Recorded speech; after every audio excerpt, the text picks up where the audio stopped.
me, Shawn. As you are listening to the archive, you have no idea what's been going on the last 10 minutes. Don't worry about it.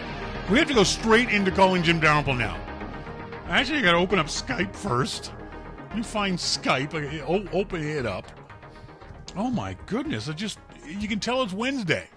I'm Shawn King. This is Your Mac Life for Wednesday, July 31st, year 2013, last Wednesday of July, last day of July. I'm going to open up, then I'm going to call Jim Dalrymple, and we're going to get right into the show. There was a whole 15-minute segment there that you guys who are listening to the archive don't even know about.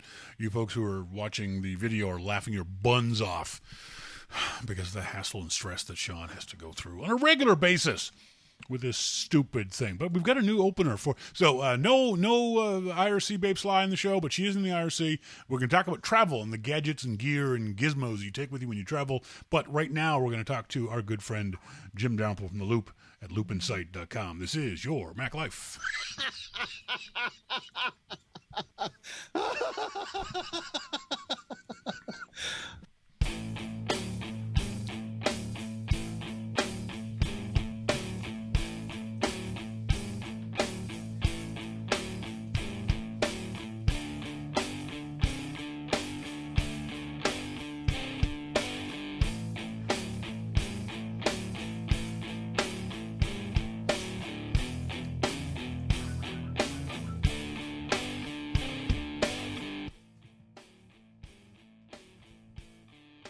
Hey, how you doing? Oh, man, you would not believe the hassle I've had just trying to get you on the air. Why? Because it just, for some reason, it has something to do with you. You're a giant pain in the ass to get on the air. Well, yeah. By the way, we're live now, so don't say anything inappropriate. I never say anything inappropriate. Well, some people would like you to say something inappropriate. Oh, geez. Folks, hopefully, gods, what an awful hat. So, yes, the audience can see on camera we have our good friend Jim Dalrymple from The Loop at loopinsight.com. Jim, how you doing? I'm doing good. So, you are an expert in all things Apple. Why was Bob Mansfield fired? Why do I hear music playing? I got your. You know what? I actually set it up so that your blues riff that you posted on Twitter the other day is running in the background. Oh. It should be off now. Yeah, it is. We're using that as your theme song. It starts off with a laugh, and then your blues riff. There you go. There you go. I think that's appropriate. So, yeah, why was Mansfield fired? Well, I think we both know that didn't happen. Isn't that just... Why was this, in your opinion, a story? I mean, there's no other company out there when that anyone cares who is the second senior vice president in charge of cluster fucking. You know, I mean, well, it's the only. I'm sorry, I said that. I'm sorry. I've had a tough day. But why do people care? Why do people think this is an important? Whether he is on the webpage or not on the webpage, is on the executive team, isn't on the executive team. I think people are a bit sensitive when it comes to Apple executives because, well, I mean, there's a number of things that could cause you to be taken off of the executive page. Yeah. You were fired, which is highly unlikely considering it's Bob. Yep.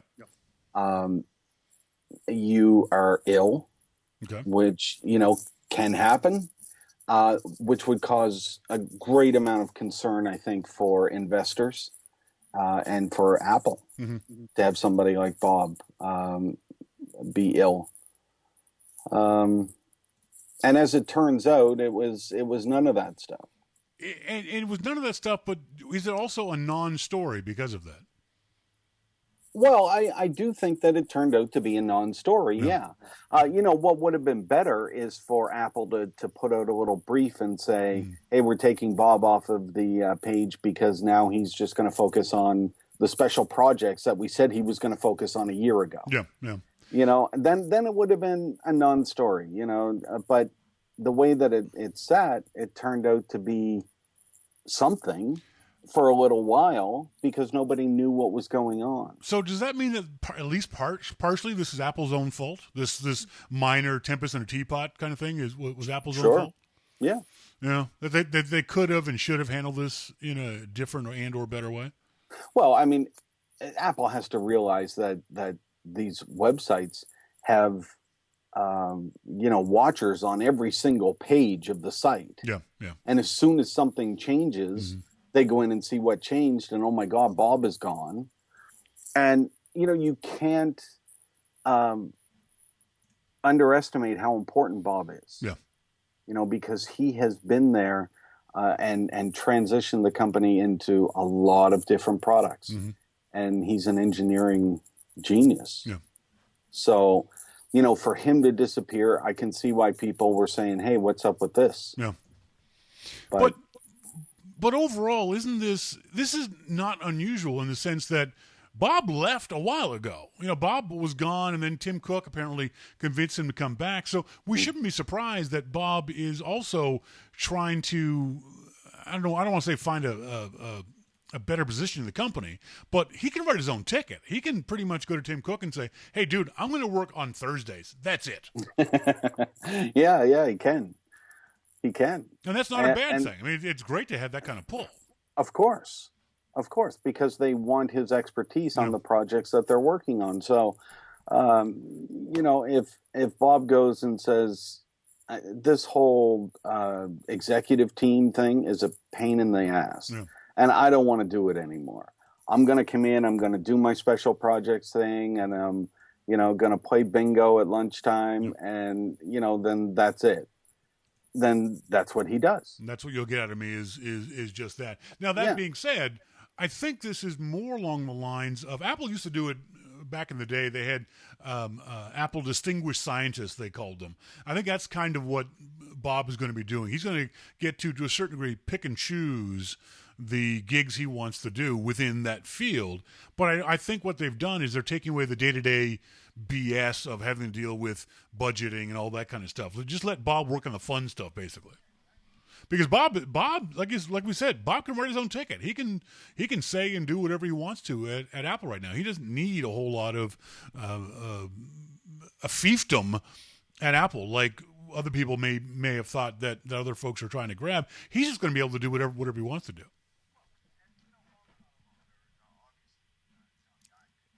Yep.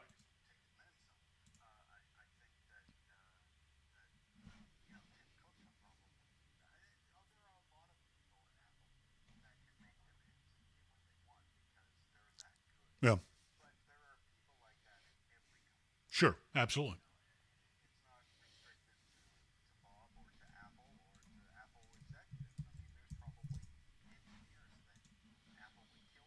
Yeah.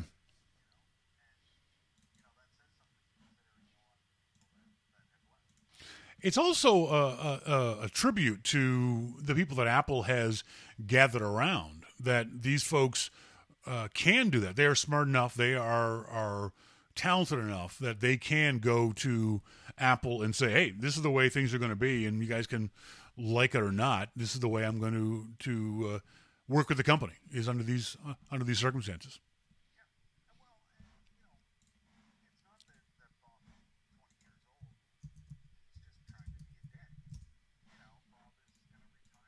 Yeah. He's very interested, obviously, because he came back and working on these special projects, and probably rightfully so, is not interested in the day-to-day crap that goes with being an executive vice president. Yeah, sure. So, why not let him do what he wants? Now, that being said, do we have any indication of what those projects are going to be? What Bob will be? The kicker is the sound. If you hadn't done the sound, it would have just been stupid. But with the sound, comedy gold. I'm glad you're taking this gig so freaking seriously. Appreciate that, man. As actually Mosquito pointed that out in the IRC chat room, he said, I like Jim's work on this podcast more than his other stuff because he knows to be less formal here. Most other podcasts, he has to behave and sound like an authoritative pundit guy. It just means you have no respect for me or the things I did. Yeah, wait a minute. You mean the listeners can see me too? Yeah, that's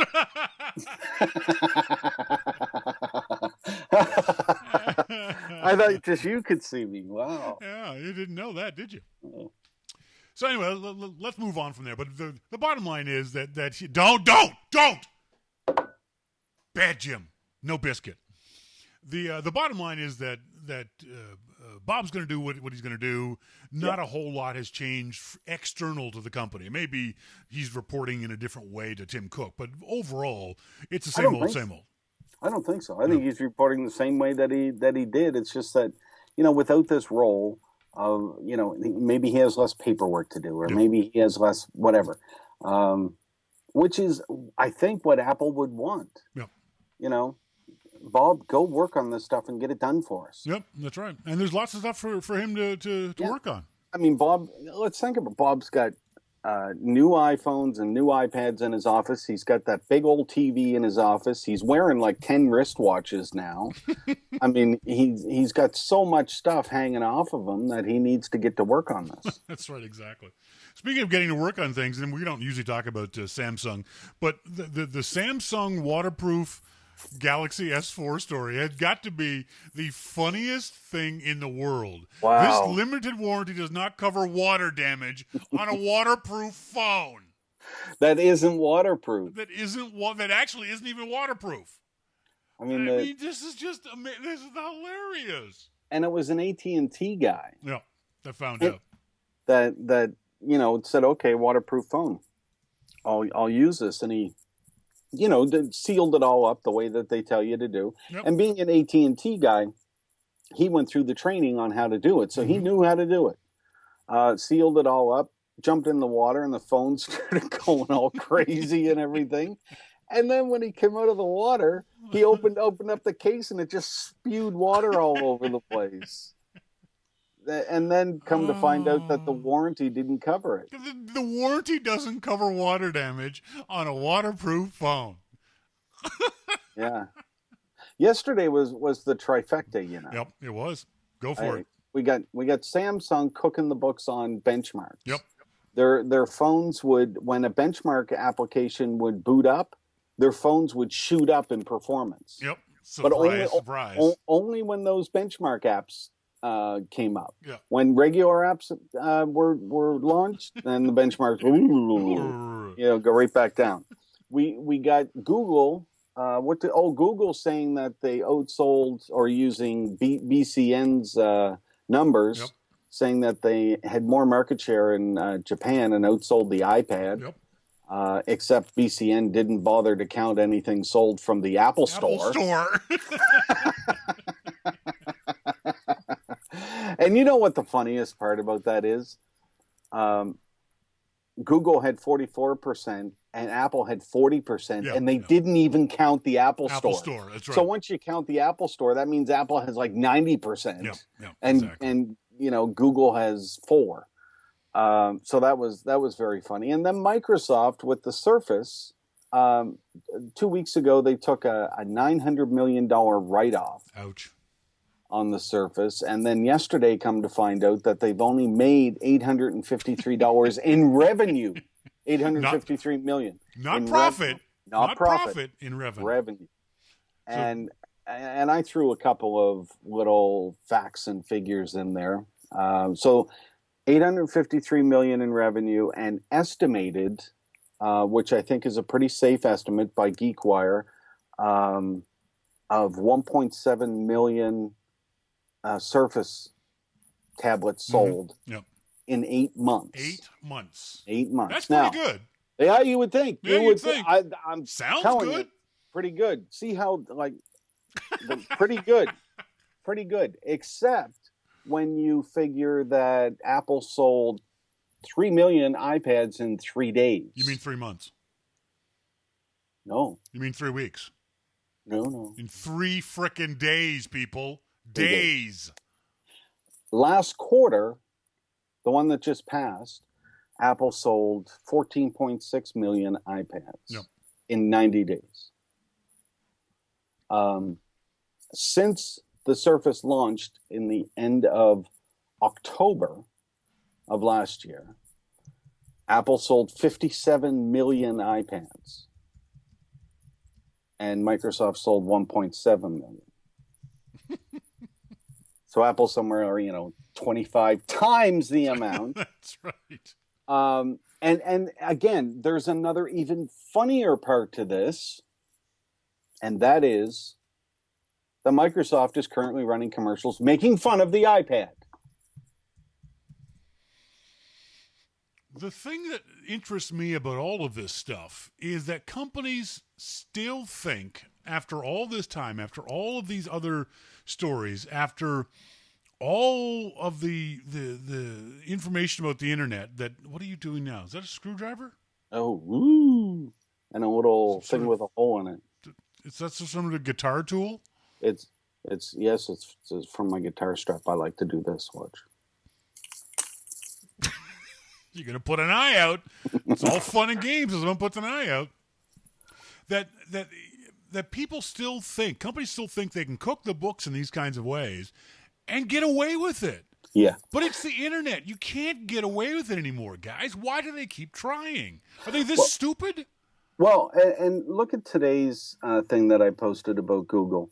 The iPad Mini has, I think, a remarkable battery life. Yeah. At 10 hours. Yep.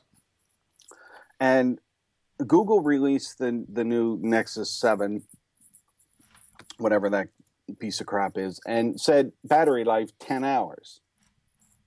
So I was reading the Wall Street Journal review of the Nexus 7 today by Catherine, I forget her last name. But I thought a very good, balanced review. Yep. And then partway through, I'm going to get this. Here we go. Partway through, she says, another drawback. In my test, the Nexus 7's battery life was underwhelming. And I thought, underwhelming? It's 10 hours. Yeah. Compared with the same battery test of the iPad Mini and the first Nexus 7, it fell short at just 6 hours. The others clocked in at 10 hours and 27 minutes and 10 hours and 44 minutes, respectively. Yep. Google claims the battery life can last over 9 hours, but the company tests it in airplane mode with the internet connection off and the screen brightness at 44% while playing video. So, in other words, you can't see it. You're blind, yeah. Now, who in their right mind runs a tablet with the internet connectivity off in airplane mode? Basically, all networking is turned off. Yep.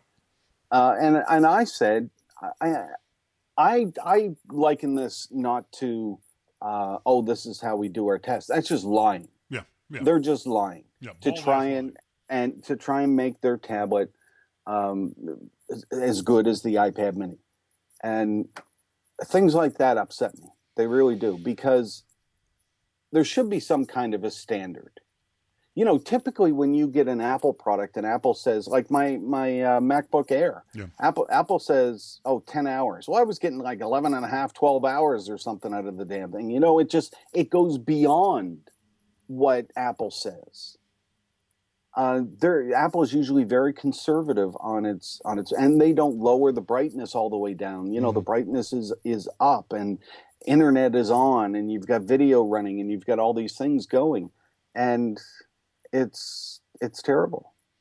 It really is. Now, it would have been less of an issue if they hadn't been so blatant about lying about it. If they had said battery life of 7.5 hours, we might have cut them some slack. Yeah. They just went to the absolute extreme they could to try to match the iPad. I think that's the problem I have with it. Is, again, they think they're getting away with something, and they don't seem to realize they're going to get caught by the interwebs. Yeah, and I think that Catherine's catching of it was quite innocent. I mean, she mentioned it, but she didn't go off on them like I did or would have.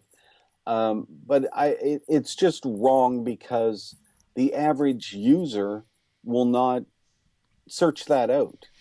You just think, it has 10 hours. The iPad Mini has 10 hours. Until you get it home and start using it, and after 6 hours, it goes, dead. And then you say, what happened? Why is it dead? And then you just say, oh, well, that's the way that electronic stuff works. His shadow in the IRC chat room points out that maybe they meant it was in 10 dog hours. Yeah, maybe. Maybe that's what they were actually talking about was dog hours. I mean, that, and just to swing back to a point about the Samsung processor speeding up when the benchmark app ran, that's also dishonest in the way that what would happen is that, you know, a company like Anantech, who are some very smart guys over there, would say, okay, we're going to benchmark the iPad Mini and we're going to benchmark the Samsung. Well, Samsung tablet would recognize, oh, benchmark app is booting up, fire up the processors, and it would perform better than what it normally would. And that's just dishonest.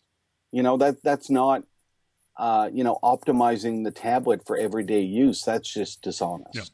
Mosquito says, what a remarkably deceptive way to do business. And I would disagree with Mosquito. I don't think it's remarkable at all. I think this is par for the course. I think this is what the interwebs have been doing these companies have been doing for a long time. They're just getting caught at it now. Yeah, but they're going to get better at it, and they're going to continue to do this stuff. You think? Oh, I do. I think. I mean, look at what Samsung did was hard code stuff for this benchmark app into the tablet. Yeah. I mean, make it work better. Huh? To make it work better. I mean, it wasn't, a little app that did this on the sly. It was hard coded into the tablet. So somebody as smart as the guys at Anantech had to find that. Yeah. So very disappointing, and I think that they will get smarter, and they'll continue to fool people. I think you give them more credit than I do, because I think that after all these years, they're still pulling this shit and they're still getting caught at it. And so I don't think they are getting smarter. This has been going on we remember back 10, 15 years ago when all the TV manufacturers got their peepees whacked because of saying these TVs were 30 inches wide on the diagonal. Yeah. And Samsung was one of those companies, along with Panasonic and Toshiba and the rest of them. They're still doing it. They're still doing these sort of little scams and sleight of hands and cons to convince customers of things that just aren't true. And they, again, seem to keep thinking that they're not going to get caught. But in the internet nowadays, with more geeks than the marketing guys at Samsung, with more time in their hands, they're going to get caught every single time. Well, they are going to get caught because a lot of the smart people out there are starting to dig into this stuff, and they are catching them. And that's great. It's great for the rest of us. Yeah. Because there's no way that I would ever be able to find that. Sure, yeah. But I can make fun of them when somebody else finds it. Absolutely. Speaking of making fun of, I have no interest in this device, but it seemed to cause a big stir among the Technorati last week. The Google Chromecast. Do you have any interest in this product whatsoever, personally? No. Do you think this product is going to have any effect on the Apple TV? No. Do you think this product will be a success among? Yeah, exactly. Same. No. Okay. A success among who? Among geeks. I think that's who this is going to sell to. I don't think this is going to sell to. I had a great conversation today with my neighbor who lives in the next door, and this guy's got all the toys. This guy is just a gadget geek. He's got a Pantera, the car that Tim Horton died in. He's got a Corvette. He's got a jet boat. He's got all kinds of stuff. And he was talking about how much fun he was having with his Apple TV, his latest gadget. And I said, "Have you heard about the Chromecast?" He said, "No, what's that?" I said, "Never mind. If you like your Apple TV, don't bother with the Chromecast."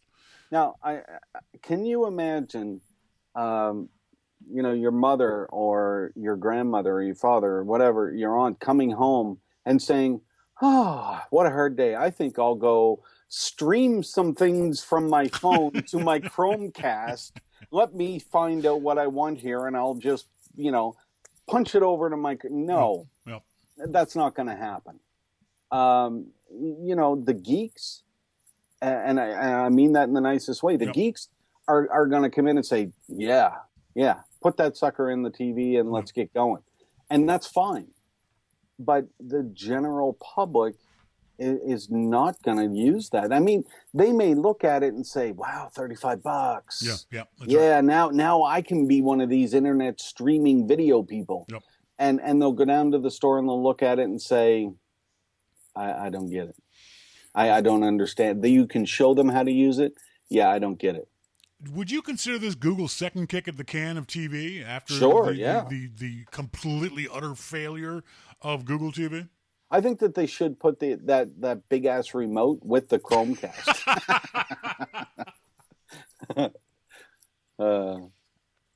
That was the world's stupidest remote.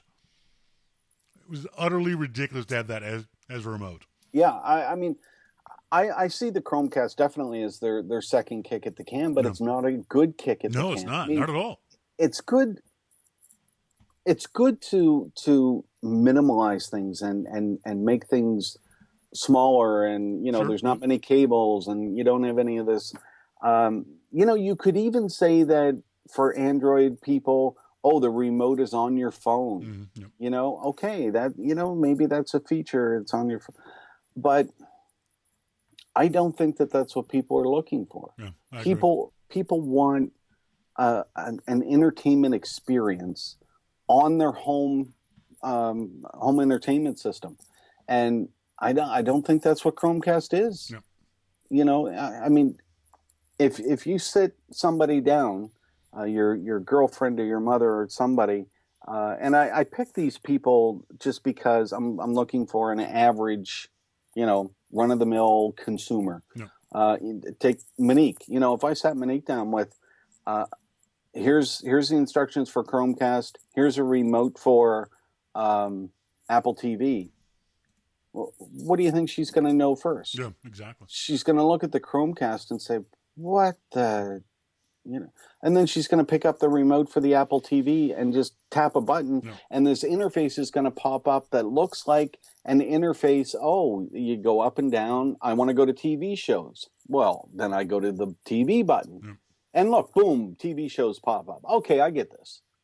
And eventually you end up at a buy button or a rent button. Okay, I understand. But Chromecast, how do you get that? The geeks are going to love it. And I said in the story, they're going to sell a lot. They're going to sell a lot because the geeks will buy a lot. And that's where it's going to stop. ArcSign says, Shawn on Amplified, Jim or his co-host seem to say that only Apple content will play on the Apple TV. Plenty of non-Apple content plays on it, including your own homemade videos or rip movies. No, it was the other way around.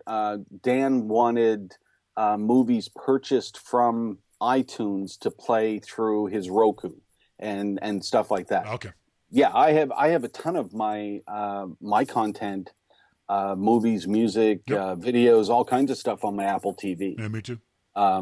He wanted it to go the other way. He didn't want to get wrapped up in that, so he wanted like his Amazon, Apple stuff to play through an Amazon device and all. But that's never going to happen, is it? I mean, we're never going to see Apple cooperate with Roku and Roku cooperating with Amazon. This is always going to be a giant hairball of. Well, Roku does cooperate with Amazon. Does it?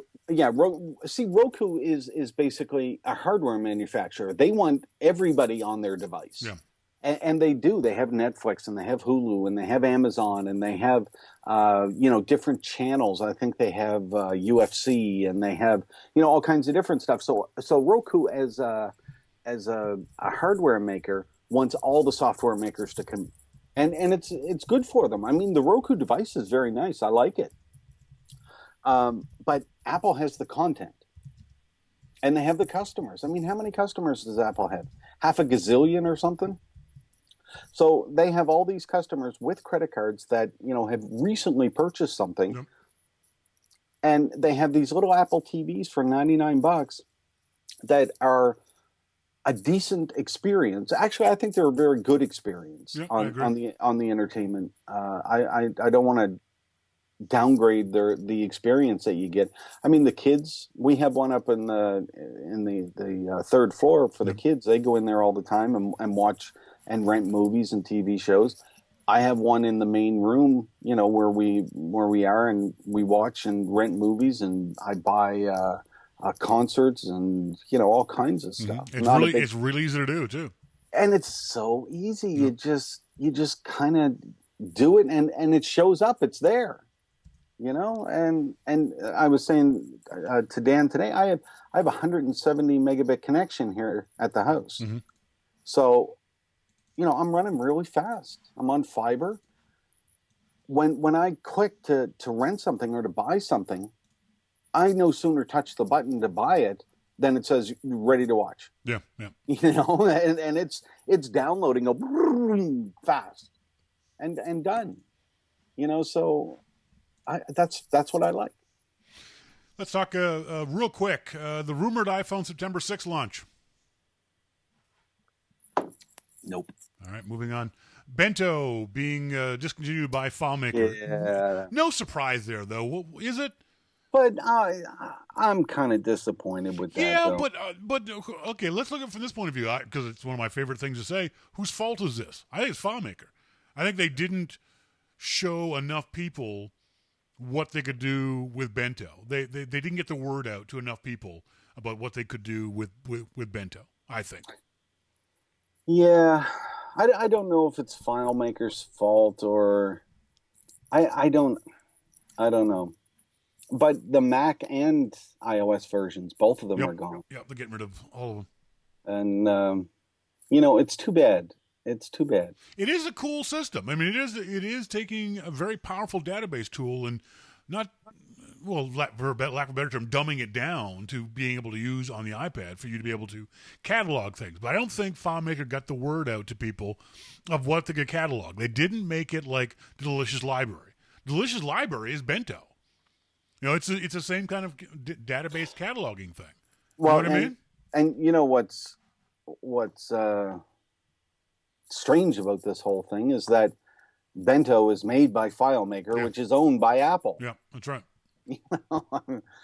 I don't know. Couldn't they have demoed it or something? Yeah, exactly. That's what I mean. I mean, it wouldn't have taken much for Apple to put it in the stores, for them to do an advertisement about it. I mean, I've never seen ever a FileMaker ad on TV. I've seen them in the trade magazines, but I've never seen an ad for them. And I don't think it would have taken too much for Apple to grease the skids a little bit to help Bento out, because it was a good app. It was initially it wasn't as good as it was at the end, when it was a much easier to use app. It was very easy to catalog things like your books and your records and MP3s and movies and all that kind of stuff.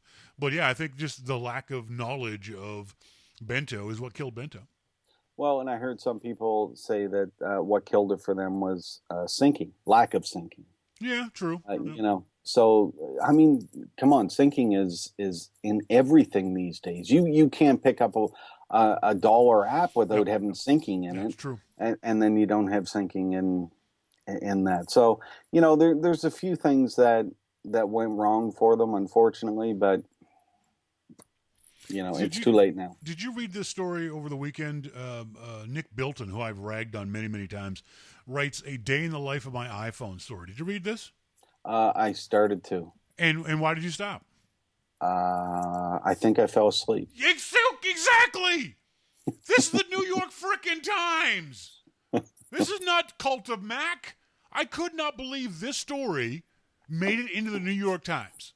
This is the fluffiest fluff piece I've read in a long time. And Nick Bilton's I've been on his case for a long time. This is the idiot who's been whining about the fact that he can't use his iPad when on takeoff of a plane. Shut up, Bilton.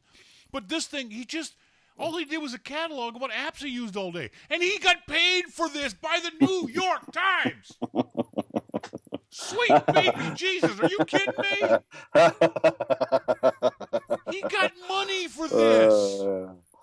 I could not believe this article. Literally, I'm reading this article and thinking, when is there going to be something of substantive importance worthy of the New York Times in this story? This story could have popped up on iLounge, for Christ's sake. Yep. On any Mickey Mouse website on the planet, but this is the New York Times paying this guy to write fluff pieces. I wouldn't have linked to it. Jesus. Yeah. Well, and then it follows on with the other story from the New York Times. The New York Times whining, "I'm still waiting for my phone to become my wallet." And here's the kicker line: every time I left the house, I tried to figure out where to stuff my bulky wallet. I said, here's an idea. Rather than complaining about how hard it is to carry a wallet and an iPhone, first world problem, here's an idea. Make your wallet smaller. This is not rocket science, people. Yeah. Well, I don't even have a wallet. I haven't carried a wallet in a decade. Why not? How do you pay for stuff? Well, I have my credit cards, but I was keeping. When I started traveling a lot. Yeah. Around the turn of the century, not the 1900s, the 2000s. The new one. Yeah. When I started traveling a lot, it was in some countries. It was pickpockets were really big. Sure. Yeah. So I started when I would travel, take all my credit cards and everything out and put them in my front pocket because I will know when somebody goes in my front pocket. And after a while, you travel, you come home, you fill back up your wallet, and then 3 days later, you're going again, take it all out of your wallet. Yep. I just stopped using a wallet, and everything just goes in my front pocket. Yeah. See, my advantage is I have no money, so I don't have credit cards. So my wallet's really, really thin. And I got a business card and probably a Subway card. That's it. My wallet, paper thin. Go. But yeah, it certainly is. It is a concern. This is a segment we're going to talk about next about the things you need to do. I've been looking, first time in my life, I've been looking for travel pants. Those pants that have got the extra zippers and extra closures and that kind of stuff to be able to carry the things I want to carry without the fear of pickpocketing. It's certainly an issue. But the New York Times article was about why all these companies haven't yet gotten together so we can pay for stuff on our iPhones. But I'm sorry, it's pretty easy to pay for something with a credit card. It's really, really simple. Actually, I would argue it's simpler than the iPhone because a credit card, I pull my wallet out, I pull the credit card out. Boom, 2 steps. The iPhone, turn it on, unlock it, find the app, maybe enter a password, hold it up to some scan reader, wave it around like you're Merlin trying to bring out the sword and the stone. Ooh. For $1.99 coffee, Yeah. I don't think we need to have our iPhones be our wallets. Just not yet anyway. I don't think it's there yet. No, I don't think so. I mean, and that's what we talked about. God, it was a year ago at least when we talked about NFC. And I said to me, NFC is a checklist item. Yeah, exactly. Samsung says it has it, but who cares? You can't use it anywhere. That's right. And until you can, it's going to continue to be a checklist item. And not only can you use it, but use it easily, simply, quickly, without a whole lot of muss and fuss. Again, the geeks will love it no matter how it works. Right. But it's got to be so easy that your wife will pull out her iPhone to pay for something before she pulls out her wallet out of her purse. Right. That's the way it's ever going to be successful. Right now, I can walk into a store. They say, okay, it's $20. I pull out my Visa, stick it in the machine, type in my code, done, pull it out, I'm out the door. Or give them $20. Or give them $20. Folks, been talking to Jim Down from The Loop at loopinsight.com. He has his own podcast up there on 5x5 TV with Dan Benjamin called Amplified. 6 hours and it's dead is the podcast for today. It's up on the iTunes store as we speak. Jim Downpour from The Loop. Thanks for joining me, buddy. Thanks. Talk to you next week. See ya. See ya. Bye. I wonder if I can quit this without... There we go. Look at that. There he goes. He's gone. He's gone. Am I back? I'm not back yet. Am I back yet? Hello. There I am. Okay, now I have to switch the headphones because you guys said I was too loud last week after I dumped off from Jim. So is the audio okay now? Got it? Oh, Dave D, Shawn King, like it? You're talking about the Scotty vest. Let's talk about that now. As we said in last week's show, myself and the cute Italian girl, the CIG, are going to Italy, going to Torino, northern Italy. You all remember the Olympics in, what year was it, 2000? Was it 2000 the Winter Olympics were in Torino? I have to say Torino. I'm not allowed to say Turin or Turin. It's Torino. It's also Milano and Firenze for Florence and Roma. I have to say them in the proper Italian manner. The 2006, thank you, Susan. 2006 Torino Olympics were in Torino. So it's in that area of Italy, the northern part. It borders on Switzerland, France, Slovenia, and something else, one other country. Oh, Monaco also borders on Monaco. So it's in the upper part, the Alps, mountainous part of Europe and Italy. And so we're going to be traveling. And apparently, we've been sitting down thinking about what we need to bring with us, what we need, what we don't need to bring with us, camera-wise, computer-wise, documentation-wise, app-wise, all that kind of stuff. We've been sitting around that last few nights just talking about where we're going to go, what we're going to do. We've been making lists and notes and that kind of stuff. So we want to talk to you guys about what do you take when you travel? Whether you travel internationally or whether you just travel to the state next to you. Are there gadgets and gear? Yeah, you take your passport, you take your credit card. We know the usual stuff.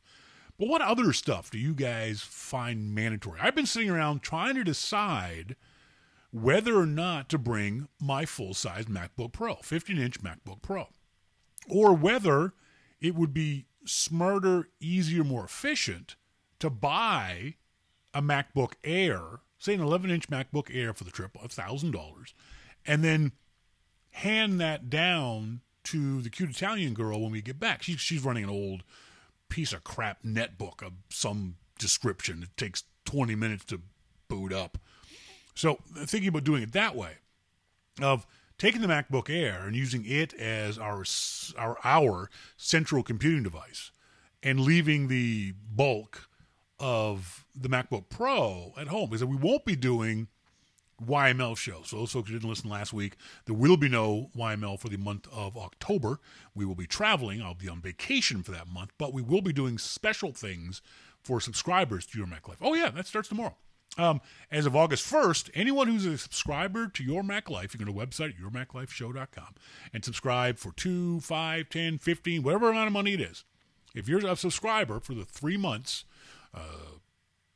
August, September, and October, you will get the special content, the secret content, private content, our own private Italy, or some name like that. That we're going to have a website set up that only subscribers will get the information, and there'll be audio, and there'll be video, and there'll be pictures, and there'll be all kinds of fun stuff of what it's like for Big Doofuson to travel in northern Italy with a real Italian, a real speaking Italian little person. So one of the things Monty mentioned in the IRC is the Scotty Vest, ScottEvest.com. And it's definitely something I'll be bringing with me. For those folks who saw it last year, I did a video demo of the Scotty Vest. The thing actually holds an iPad, and you wouldn't know it to see it. Someone find the link for me. Go to the yourmaclifeshow.com website, someone in the IRC, and do a search for Scotty Vest. And the Scotty Vest, there should be video popping up somewhere. So send me, pop that link into the IRC if somebody wouldn't mind doing that. So I think the Scotty Vest is definitely, because it'll be a little chilly in October. No, it won't be as freaking cold. Dave D says, scroll up, Shawn. When am I scrolling up, Dave D? No, Dave D, the Scotty Vest video that I posted on the yourmaclifeshow.com website. That's what I meant. So yeah, it's not going to be as freaking cold. It was -1 Celsius here yesterday. For those folks, that's Celsius. For those folks in America, that is 1 degree below freezing. It is July. It is the end of July, and temperatures are still at freezing. Or the other way of looking at it is temperatures are 10 degrees below frozen. Shawn! Good God, it's cold on a motorcycle. Oh, Jesus. Yeah, MacMan, one word, move. Yeah, no kidding. So it is it'll be a little chillier in northern Italy that time of year. So I definitely will be bringing the Scotty Vest. That'll definitely get a real good workout. I've also been looking at pants. I know that sounds kind of odd that pants would be on your list. Let's see if I can't find these. There's a special kind of pants that you can buy. Pickpocket-proof pants from Adventure. That's why I got this pop filter, by the way. So I can say pickpocket-proof pants. These are the clothingarts.com pickpocket-proof pants for adventure travelers. These pants look really interesting. They're expensive. Let's see. Fabric, natural nylon, $109 for a pair of these pants. That's probably the most expensive walk-around pants I've ever bought. But if you look at the pictures they have on the website. They've got internal and front pockets on both sides that fit smartphones and cameras. They've got features like internal hidden zippers, hidden passport pockets, and things like that. So that's definitely something I'm interested in getting. I don't know if I'm going to fork out. If I had the Scotty vest, I don't know that I need pickpocket-proof pants at the same time. So that's one of the things I'm thinking about taking. Definitely the Scotty vest. You guys were talking about... Oh, ArcSign says, Shawn, pick up a local cell phone once you get to your destination. And that might be a good idea. I think we'll do that for at least one. We'll have my iPhone 4S and the CIG's iPhone 3G. Ancient phone, I know. But we won't be making very many phone calls. But I think it's a good idea to just get a small, cheap local cell phone for emergency phone calls. We're not going to use our iPhones for calling. We'll use the iPhones for data. The picture taking and on Wi-Fi. Brian Monroe says power converter, so you can plug in your stuff. Another advantage we'll have is that we'll only be staying in one country for the most part. We will visit Slovenia, we will visit Switzerland, we will visit Monaco, but we'll be staying overnight and needing to charge anything overnight. So we'll only need power converters for the one country and adapter plugs for the one country. So we won't have to worry about that. ArcSign says new iPad instead of a MacBook Air, and that's a really good point, ArcSign. I'm not sure if that's going to work, because like I said, if the CIG wants a laptop when we come back, who wants to get rid of her crappy old netbook, she doesn't use an iPad now. She's not a Mac user per se. She has an iPhone, but she doesn't have an iPad, and she doesn't use a Mac OS device. So if she wanted to use the iPad, then maybe that would be a way to go, to get a family iPad so that CIG and her daughter can use the iPad. But I'm thinking the other advantage of the MacBook Air is it could also act as a backup on Wednesday evenings for the show. It could also maybe run Wirecast on a separate computer and allow me to do other things on the main computer. So I'm still a toss-up. I like the idea of a new iPad, obviously cheaper than a MacBook Air, but I like... And I don't want the MacBook Air for myself. Until the MacBook Air has a Retina display, I don't want or need a MacBook Air for myself. I love the battery life. Don't get me wrong. The battery life is insane. That's one of the reasons why I'd love to be able to take it to Europe with me. But I'm not there yet when it comes to wanting one for myself. Brian Monroe says you wanted to live there. Yeah, I still do. I still would absolutely love to live in Italy. The problem is it would be very expensive to live there. Apple stuff is all dual voltage, MacMan says. That's correct. So you don't need actual power converters. You just need the adapters for the pluggy in bits.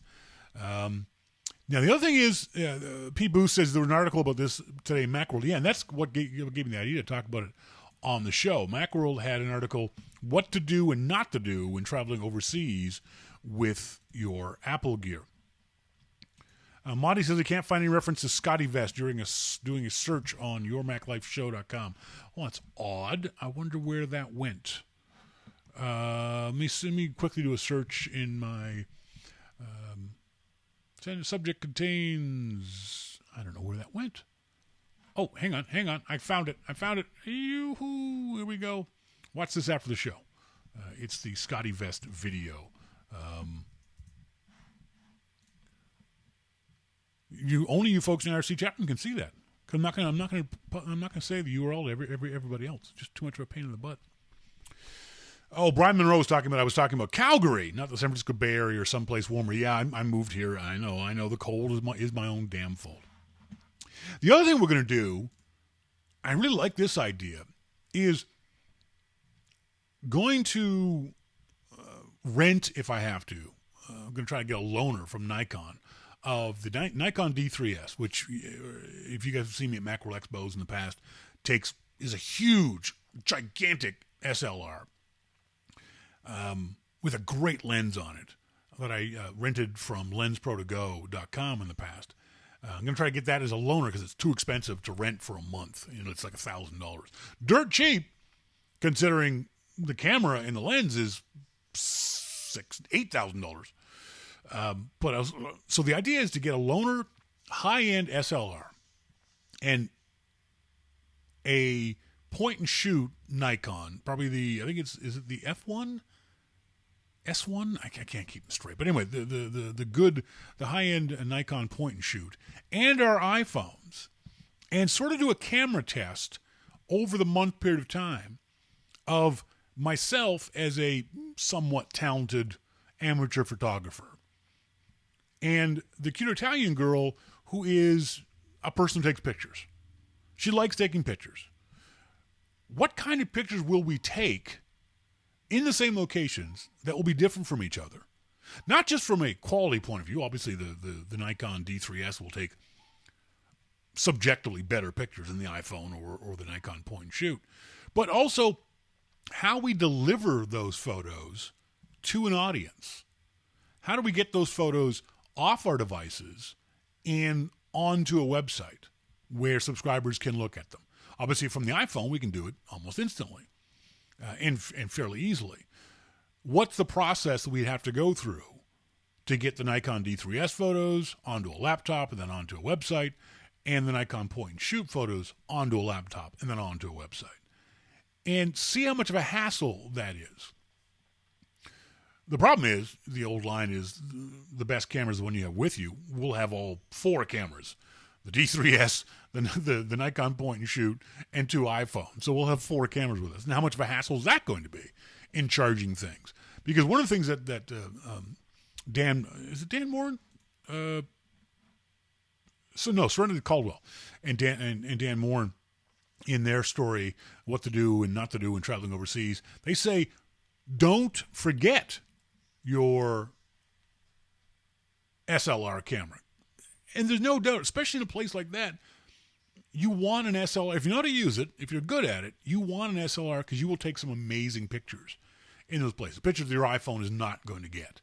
Pictures a point and shooter is not going to get. Brian Monroe says Instagram, although I don't use Instagram. I wouldn't use Instagram. Monty says iFi. Yes, the iFi would be good for the point and shoot. iFi doesn't work with high-end cameras that use compact flash.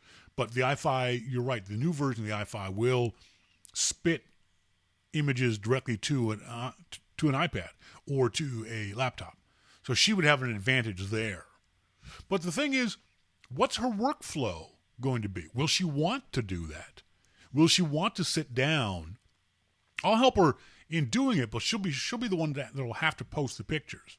What kind of hassle will that be? After a long day of traveling and sightseeing and wine drinking and cheese eating and visiting with family and friends, will she want to sit down and take those pictures off the camera using the iFi card onto the laptop and then upload them to wherever she wants, to Facebook or the super secret Your Mac Life webpage? So I'm interested in this little experiment to see whether this stuff works, whether we could have gotten away with an iPhone. I don't think we can. For me personally, I know there's going to be images that I'm going to want to get full size with a full quality SLR that I wouldn't be able to get with an iPhone. You know, for example, I hope to be able to go to the Ferrari factory. And I've seen enough pictures. I know the kind of shots I want to get at the Ferrari factory. I know I'm not going to be able to get them with the iPhone. DSL is what I would expect, Brian Monroe says. I see what you're saying. ArcSign says, Shawn, set up a photo stream, share, and invite us. The subscribers to Your Mac Life will definitely be invited to some sort of photo streaming idea. Brian says, I also assume your upload speeds will not be that great there. You probably assume correctly. I don't remember the last time I was in Italy, the upload speeds. I know they weren't great. I know they were okay. I know they weren't fantastic. Eric says, Shawn, have the SIG set up a photo stream for her family. I don't know if her dad and her mom are technologically aware enough to even be bothered doing that. I know the little SIG, the junior SIG, the 12-year-old SIG, could probably set that up for her because she probably knows more about it than her mom does. Let's see. Sometimes we're talking about traveling. Sometimes the YML audience can only be described in one word. And tonight that one word goes out to our friend Les Posen, usually from Australia. But tonight, apparently, Les, this is where he is right now for you folks watching the video. And he says, have a great show tonight from Honolulu, Les. Les, the one word for you tonight? Hateful. That's just hateful, dude. I'm here in Calgary, freezing my ass off. Although to be fair, in Australia, it is winter, so you're here for a winter vacation, or you're there for a winter vacation. Looks beautiful. I'm assuming that's Diamond Head off in the distance. That's a gorgeous shot.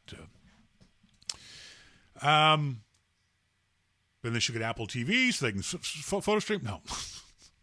Brian, don't make the cute Italian girl's parents more technological than they're capable of. That would just be bad. Jason Painter, also from Australia, says, only because you keep mentioning her without explanation, who is the cute Italian girl? Okay, has everyone else figured out who the cute Italian girl is, except for Jason down in Australia? It's fairly obvious. If I'm going to visit her family in Italy, we're going to Italy. I think you can figure it out, dude. It's not rocket science. Terry Schurter says, I've been listening to your podcast for a few... this was Terry subscribed to Your Mac Life, and she said, I've been listening to your podcast for a few years now. When you mentioned the website you're going to be putting together for the Italy tour, I decided it was time to subscribe so I could see it. And also because it's the right thing to do for someone whose work I enjoy every week. I listen to your podcast when I walk on the indoor track at the gym. Well, that's very kind of you, Terry. Very, very sweet. My 2 cents on video, not necessary. I'm walking when I'm listening anyway. She says, by the way, your last podcast, you were talking about whether the Macworld magazine will continue to exist in the future. It's interesting that the last time I received my copy, I looked at it and thought, I've read most of this stuff before. And then I realized I read it through the Zeit app on my iPad, which I use every morning. Zeit has a Macworld segment you can subscribe to. I'm unlikely to stop getting the magazine, even though by the time it comes out, it is old news. It's kind of nice to see it in print. I do, however, wonder whatever happened to the insider subscription on the Macworld website. I subscribed to that right away when it came out. Part of what it included was access to PDF versions of older issues. Just at the time I finally felt confident enough to recycle 5 years of Macworld issues, because of my insider status, they stopped the insider subscription. Maybe sometimes you can ask people at Macworld what they had hoped to accomplish with the insider program and why they decided to give up on it. I would have continued with it as a matter of support, kind of like I decided to subscribe to your podcast even though it is free. Thank you very much, Terry. And I have heard, after your email last week, I have heard from someone at Macworld, and basically it was there wasn't enough people. There was a lot of extra work involved, and not enough people signed up to it, so they dropped it. But Terry, thank you very much for subscribing to Your Mac Life. I greatly appreciate that. This is a funny question. I know this is one of those questions that when you say it, you cause an argument. All right? I guarantee, watch you folks in the NFC chat room. Are you ready? I'm about to cause an argument with seemingly a simple question.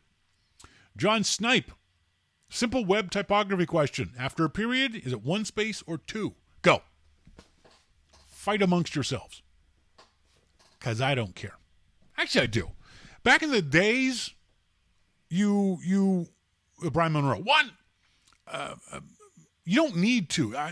There used to be a logical typographical reason for it in the past. There isn't anymore. I know my mom still did that. Whenever she typed on a typewriter, she always hit the space bar twice. I was like, Mom, why are you doing that? Because that's the way I was taught. Yeah, but you don't argue with Mom. So yeah, I think 1. It used to be 2. It's now 1. 1 unless you're doing a double-spaced paper. I think it's 2 if you double space if you're in high school and you need to fatten up your term paper. I don't think there's any reason for it anymore. Doesn't make much sense anymore. Glenn Ramsey in Juneau, Alaska. Just wondering if you know about the website explore.org. No, Glenn, I do not. Among other things, they feature live webcams of critters in the wild or in some cases in captivity. Right now, they have a bunch of different views of brown bears feeding on the spawning salmon in the Katmai National Park here in Alaska. It's a way cool way of watching bears do what bears do from the safety of your couch. Plus, the cameras are remote operated to pan and zoom whenever something really gets exciting. Anyway, just thought I'd pass that along. Oh, there's a little critter cam. I'm watching a puffin burrow. It's explore.org, and it automatically jumped to the puffin burrow cam. And apparently we're watching baby puffins. Oh, this is the kind of thing that I'm going to have to send off to our friend, or my friend, Dr. E, because she loves these cams. She'd watch these cams for hours and hours and hours. That's kind of funny. David D says, 2, if you're writing a term paper and don't have anything to say. Yeah, that's what I would do with term papers. That's when I started to use a thesaurus, was in like junior high school. And someone told me this thesaurus thing would help you pad out your word count in words. And so I used to use a word and then look up in the thesaurus how to add adjectives and adverbs to it. Just completely cheating. Yeah, Monty, explore.org. That's a cool website. Thank you very much for that. Glenn Ramsey up there in Juneau, Alaska. And a comment on my Sulia page, Sulia.com. I've got a page for those folks who follow me on Twitter. I know some of you guys don't like the Sulia stuff, but to be honest, they pay me. And they pay me to post the Sulia stuff. So every now and then I'll post something from Sulia. If you don't like it, I understand. The iPhone didn't kill cameras. It made us want better ones. This is a story from Gizmodo. Isn't photography supposed to be dying? I thought the depraved culture of iPhones, Instagram, and filters was destroying image making as we know it. It's tempting to assume that's what's happening. I wrote, it's only tempting to assume that if you're an utter moron. As they say, the net gain is that more people are interested in photography. And Don Henderson says, I agree. The iPhone is like a gateway drug to better cameras. Well, I see the iPhone as a great point-and-shoot camera. I love taking photos with it, just goofing off. If I want quality, I always go for my Fuji or my Pentax DSLR. His Shadow and Brian Monroe both say they like Sulia. Well, thank you guys very much. And Mac Monkey posts a story, blogs.telegraph.co.uk, why using 2 spaces after a full stop is wrong, period. I like that, period. So there's, I gotta agree with Brian. I think that the iPhone has caused more people to be more interested in photography. Not only in taking pictures in general, but in taking good pictures. So I think what happens, I've seen this from a lot of people, they'll take photos with the iPhone and then realize they want a better shot of that. They want a more zoomy shot, or a more colorful shot, or a shot, more wide angle shot, or a taller shot, whatever it might be. Better portraits. The iPhone is a great camera phone. It's a shitty camera. There's just no way around it. It's just not a very good camera. But for a phone, it's a spectacular camera. And as I've said many, many times, many photographers have said it, the best camera is the one you have with you. And I quite often, if 99% of the time, have my iPhone within easy reach. Last week, I was riding along the roads, the back roads here, and I counted them, 31 elk crossing the road in front of me on a motorcycle, which scares the living hell out of me. Luckily, I was going at a reasonable speed and did not hit an elk, because if I had, I would not be here right now. I'd be dead. But because that one day, I'd forgot my iPhone, I didn't get any pictures of these guys. It was really cool. I'd seen them around here in 1s and 2s and 3s and 4s. That was the first time I'd heard or seen a literal herd of elk wandering around here. It was like, oh man, I wish I had the camera. But then I posted pictures of elk and deer around here that, because they're across the way or into the woods, the iPhone can't get a very good shot of it. And that's why I wish I had a full-size SLR that could zoom in. Good thing elk don't stampede. Yeah, I don't recommend being anywhere involved in anything like that. They're big. My goodness, they're big. You ever seen one? They're freaking massive. They're like terrifyingly monster, tall, big racks, and oh god, they're pretty. See, maybe only Canadians know this. Moose are ugly. Moose faces, ugly faces. Elk are sort of regal and majestic. I don't know why. I don't know if that's true, but that's my impression. I don't think I've seen a moose around here. Only elk. The elk are just gorgeous. They're just really, yeah. Hiker, BC. Elk are majestic. I don't think of moose as being majestic. I think of them just being big. I don't know. Anyway, somehow I got off topic again. Let's see what other emails we've got from you guys. I had an idea. No, I'm going to do this next week. Eric Emmerich. I just want to say the name Eric Emmerich. Eric, thank you. As Mosquito would say, you're a mensch. I think that's a good thing. Not quite sure. Sly says, I like moose. Thanks for sharing, Sly. Sly, have you ever seen an elk? Like a real elk? Have you ever seen a real moose? You live in Vancouver your whole life. You've never seen either one of them. Just hush. Just hush. Sorry, I lost my train of thought. Oh, and Gary, as we mentioned on last week's show, there was an audio quirk of the way I plug things in. My apologies for that. Methinks you should listen back, to J. Rob. Something wrong with the sound levels. I think I fixed that, Gary. And he says, Italy brings back my memory of Venice. We had a morning off there, went to the beach. Jumped in and immediately back out. The water was warm. That confused a kid born in San Francisco such as myself. I enjoyed it after I sussed it out, however.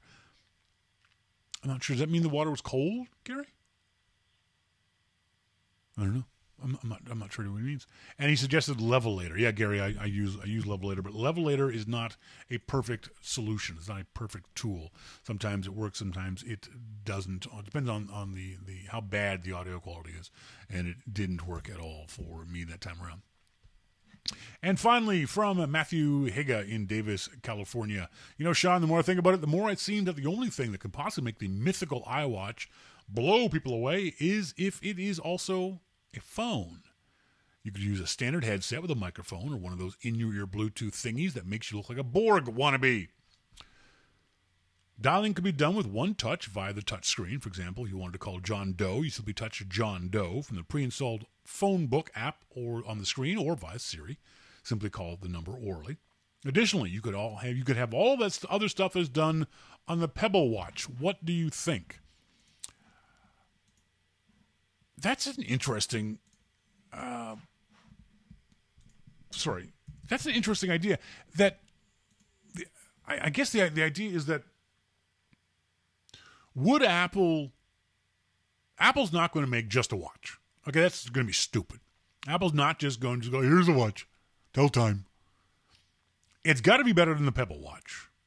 Whether that means more features, I don't think so. But I mean, better design, better user interface, better operation. I don't think Apple could get the guts of an iPhone into an iWatch. I don't think Apple would want to get the guts of an iPhone into an iWatch, if only because the iPhone is not going to be $600. It's not going to be $400. It's going to be $149 at launch, dropping to $99 at some point. That's not a phone. That's not a phone people are going to want to use because there won't be enough features in it, and there won't be enough profit in it for Apple. Well, I don't know. I know what you're saying, and I agree with the idea that Apple's going to do something, should be doing something more with the iWatch than just a watch. But a phone, I don't know if a phone would fit in with what Apple's already planning on doing. I don't have a problem with carrying a phone and a watch. Some people do, obviously. A lot of folks don't wear watches anymore. I wear a watch and have my iPhone with me at all times. So I'm not sure if that's the way things are going to go with the iWatch. Interesting idea, though. Monty reminded me that it's time to give away some stuff. So we shall do that. I want to say thanks to Incipio.com, Joby.com, Lowpro.com, AcmeMade.com, PadandQuillCases.com, and the nice people at Oloclip. They're going to give away, we're going to do that tonight. We'll give away an Oloclip lens system. The Oloclip lens system is for your iPhone 4, iPhone 4S, or iPhone 5. They've got 3 different versions in 3 different colors, black, red and white. So when you hear your name called, all you got to do is send me an email with the kind of phone you have and the kind of phone you have and the color of Olo Clip you would like. Go to oloclip.com and you can see the different varieties they have there. So we're going to get someone in the IRC chat room to say stop at their earliest convenience. And I'm going to scroll through the list here, waiting for someone to say stop. Come on. So there we go. Brian Monroe says stop. And I'll wait for this thing to go to Jim Kane. Jim Kane in Connecticut. Doesn't say where in Connecticut, but Jim, hopefully it's someplace where I used to live. It doesn't really matter. Jim, congratulations. You've won an Olo Clip from the nice folks at oloclip.com. Again, go to the website, oloclip.com. Pick out the color you'd like and let me know what style of phone you have. iPhone 4, iPhone 4S, or iPhone 5. And I'll get the nice folks at Olo Clip to send that off to you. It's easy to win. All you got to do, starting tomorrow, starting midnight tonight, if you are not a subscriber to Your Mac Life, go to the website, yourmaclifeshow.com. Very top of the page. It's real easy. You go to the top of the page and it says Friends of YML Contest Entry Form. Fill that entry form out. It sends me an email. I drop your name into our virtual hat and randomly draw prizes. Or a better option for me would be for you guys to subscribe to Your Mac Life. Yeah, it's a free podcast, but you can subscribe for $2, $5, $10, $15, whatever amount you'd like per month. And that comes out of your major credit card account, drops into my PayPal account, and I get to pay for things. Like my picture. I actually, for the first time, I've been riding a motorcycle for 8 years now. I've been a rider for 8 years. I've been actually had a motorcycle for 4 of those years. And I've never gotten a picture of me on the motorcycle. So it was kind of cool that I finally got a picture of me on the motorcycle. Now, it's not a very good picture. And it's a picture from behind, and it's a picture taken by the police. So I have to pay for this picture. You have to pay a lot of money for this picture. Don't! Busted by the popo! Nabbed by 5-0! I didn't even see the guy. I didn't even know where he came from. I don't like photo radar. Because that happened like a month and a half ago. And then I get in the mail, I would much rather know I was speeding at the moment I was speeding. I would much rather have the MacMan, how many over were you? 20 kilometers. It wasn't that much. It was a 50 zone and I was doing 70. And I know exactly where I was in the picture and I know what I was doing at that moment. I was accelerating. There's a stoplight and I would have been coming around the corner from the stoplight and accelerating, and unfortunately, the FDR accelerates way, way too much. No, I was doing 70 in a 50 zone, 50 kilometer an hour zone. Where was I going with that? No, I'm probably talking about something unimportant.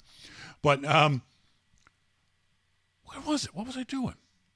Yeah, yeah, the photo radar. I'd much rather have the fear of the cop pulling out behind you, the lights going, and you have to pull over, and your heart's beating a mile a minute, and this cop comes over with a gun and give me your license and registration and all that kind of stuff. Because that, to me, is more immediate. That will slow me down much more than getting a picture in the mail 6 weeks later. Because I knew I was speeding. I have never fought a speeding ticket in my life, because every speeding ticket I've ever gotten, I deserved.